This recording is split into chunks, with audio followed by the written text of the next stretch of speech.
End gold buyers, మీ కష్టాల్లో నమ్మకమైన మీ ఆత్మీయ నేస్తం.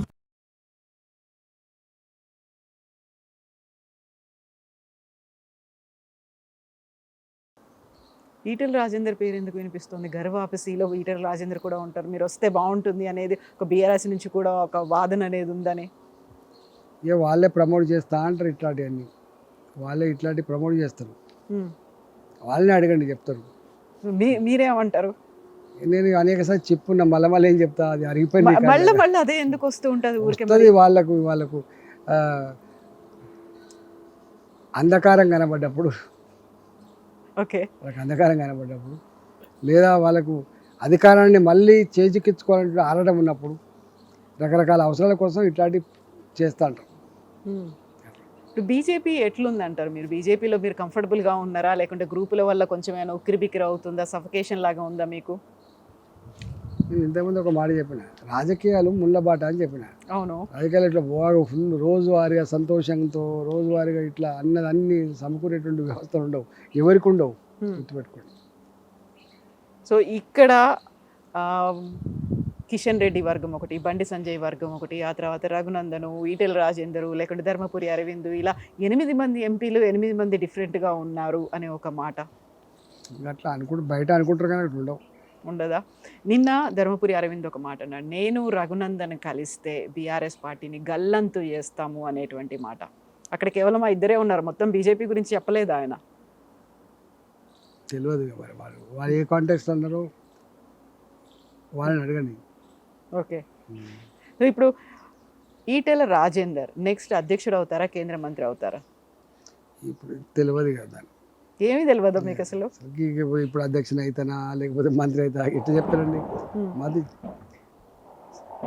సో ప్రధానంగా రామచందర్ వచ్చిన తర్వాత కావలసినటువంటి, లేకుంటే అంత పవర్ఫుల్గా ఉండాల్సినంత బీజేపీ లేదు, అంత అగ్రెసివ్నెస్ కనిపించట్లేదు, చాలా సాఫ్ట్గా ఉండడం అనేది కలిసి రాలేదు అనేటువంటి ఒక మాట ఉంది. సో అందుకని బండి సంజయ్ని మళ్ళీ అధ్యక్షుడిగా తీసుకొస్తారు, మిమ్మల్ని కేంద్ర మంత్రిగా తీసుకెళ్తారు అనే మాట.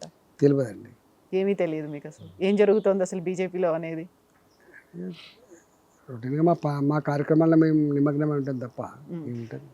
మీ కార్యక్రమాల నిమగ్నం అంటే పొద్దున వచ్చింది మొదలు ఆల్మోస్ట్ బయట ఒక 50 కార్లు ఉన్నాయి, ఒక గ్రూపులుగా ఒక 6-7 గంటలుగా వాళ్ళతో మాట్లాడినారు. అయినప్పుడు మీరు మల్కాజిగిరి ఎంపీ అయినప్పటికీ కూడా హుజురాబాద్ని అస్సలు వదులుకోదలుచుకోలేదు, హుజురాబాద్ మీద కంప్లీట్ హోల్డ్ అనేది మీరే పెట్టుకోవాలని ఉన్నది అనేది. అట్లేం ఉండదండి, మేము ఒక హుజురాబాద్కో ఒక మల్కాజిగిరికో పరిమితమైన నాయకులం కాదు కదా. మేము జనరల్గా మొత్తం తెలంగాణ వ్యాప్తంగా ఎక్కడ పోయినా ఓ తెలంగాణ ఉద్యమకాడిగా ఉంటుంది. తెలంగాణకు ఆనాడు ప్రజలకి ఎక్కడ సమస్య వచ్చినా వాలిపోయే బిడ్డగా, తెలంగాణ సమాజానికి ఎక్కడ గింత ఇబ్బంది జరిగినా పోరాటం చేసినటువంటి బిడ్డగా మాకు గుర్తింపు ఉంటుంది. రాష్ట్ర మంత్రిగా పనిచేస్తుంది, మంత్రి అంటే ఒక జిల్లాకు మంత్రి ఉన్నాడు కదా, టెక్నికల్గా జిల్లాలో ఉన్నప్పటికీ కూడా తెలంగాణ వ్యాప్తంగా పరిచయాలు ఉంటాయి కదా. ఇప్పుడు బండి సంజయ్ హుజురాబాద్ నుంచి ఆయన కంటెస్ట్ చేయాలనుకుంటున్నారు నెక్స్ట్ అసెంబ్లీ ఎన్నికల వరకు, అప్పుడు ఈటెల రాజేందర్ ఏం చేస్తారు తెలియదు మరి నాకు. ఆయన అట్లా చేస్తుండొచ్చు ఆయన, మరి మీరేం చేస్తారు అప్పుడు? మీది నేనేం చేయాలని నేను నిర్ణయించుకుంటా. దానికి చాలా టైం ఉందా? టైం ఉంది కదా, చాలా టైం ఉంది కదా. ఇప్పుడు ఎందుకు, ఇప్పుడు ఇంకా 3 ఏళ్ళు ఉండదు ఎలక్షన్స్. సో ఈటెల రాజేందర్ బండి సంజయ్ మధ్యలో అన్ని పాసిఫై అయిపోయినాయా కరీంనగర్కి సంబంధించి? ఊహాగానాలకు సంబంధించిన ప్రశ్నలకు ఆన్సర్ ఆయన ఉండదు.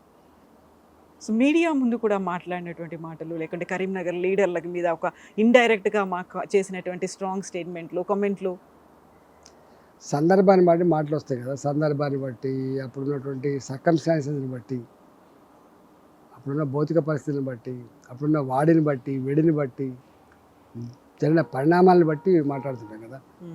ఆనాడు మాట్లాడి మళ్ళీ ఇలా మాట్లాడేది రేపు మాట్లాడకపోవచ్చు కదా, సందర్భాన్ని బట్టి ఉంటుంది. సో అంతా కలిసికట్టుగానే ముందుకు కలిసి వెళ్తారా? తప్పకుండా అనుకుంటున్నాం. అనుకుంటున్నారు, అది కేవలం ఈటెల రాజేందర్ అనుకుంటున్నాడా? అందరి దగ్గర నుంచి కూడా అదే మాట ఉందా? అందరూ అనుకోవాలి కదా, లీడర్ అంటూ కూడా మొట్టమొదటి ఉండాల్సిన క్యారెక్టరే కలిసిమెలిసి పనిచేయాలనే క్యారెక్టర్ ఉండాలి.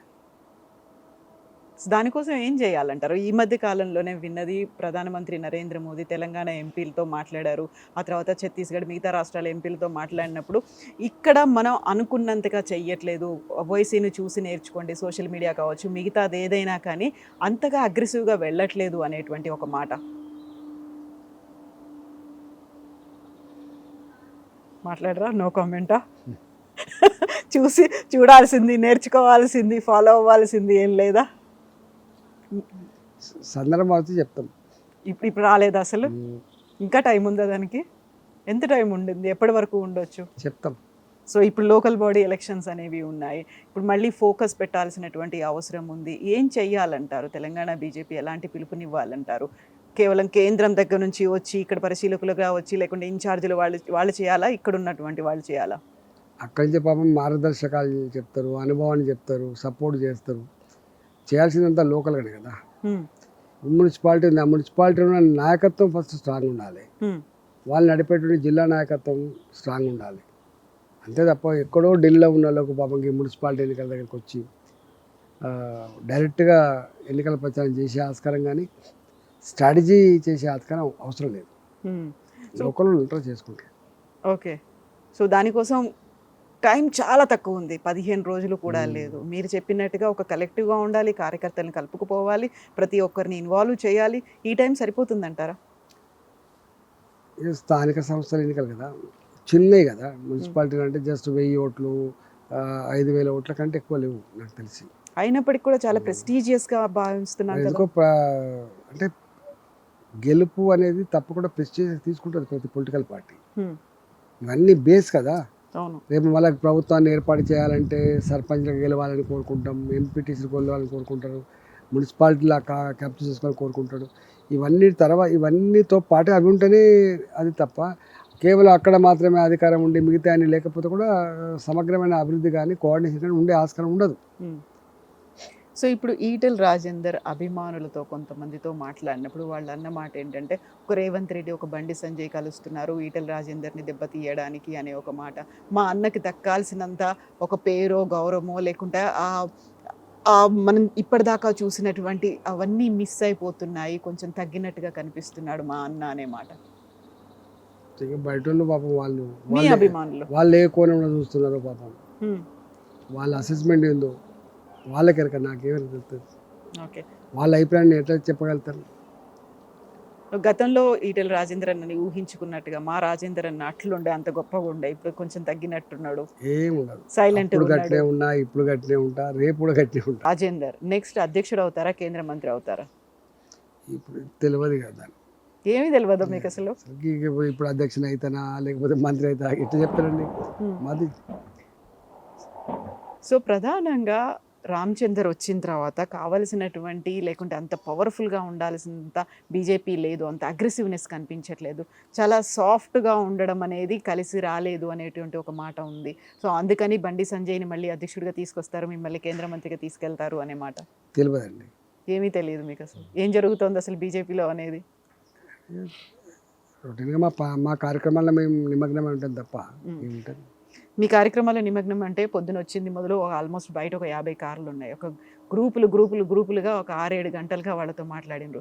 అయినప్పుడు మీరు మల్కాజిగిరి ఎంపీ అయినప్పటికీ కూడా హుజురాబాద్ని అస్సలు వదులుకోదలుచుకోలేదు, హుజురాబాద్ మీద కంప్లీట్ హోల్డ్ అనేది మీరే పెట్టుకోవాలని ఉన్నది అనేది. అట్లేం ఉండదండి. మేము ఒక హుజురాబాద్కో ఒక మల్కాజిగిరికో పరిమితమైన నాయకులం కాదు కదా.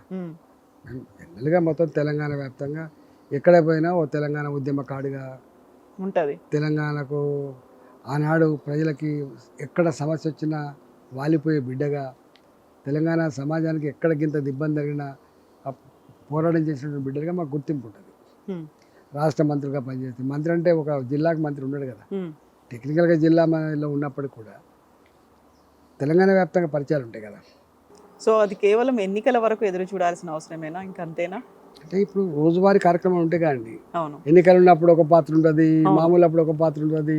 అసలు పాత్రలు పొలిటికల్ లీడర్లకు కూడా ఎవ్రీడే పాత్రలు మారుతూ ఉంటాయి. ఒక్కొక్క రోజు ఒక్కొక్క దాని ప్రయారిటీ ఉంటుంది, పనులలో నిమగ్నమై ఉంటాం, పోతా ఉంటాం. ఒక రోజు ఒకటే రకంగా ఉండే కదా. అమిత్ షాని మీరు కలిసినప్పుడు ఆయన చెప్పినటువంటి ఒక హామీయో వాగ్దానమో ఏంటి?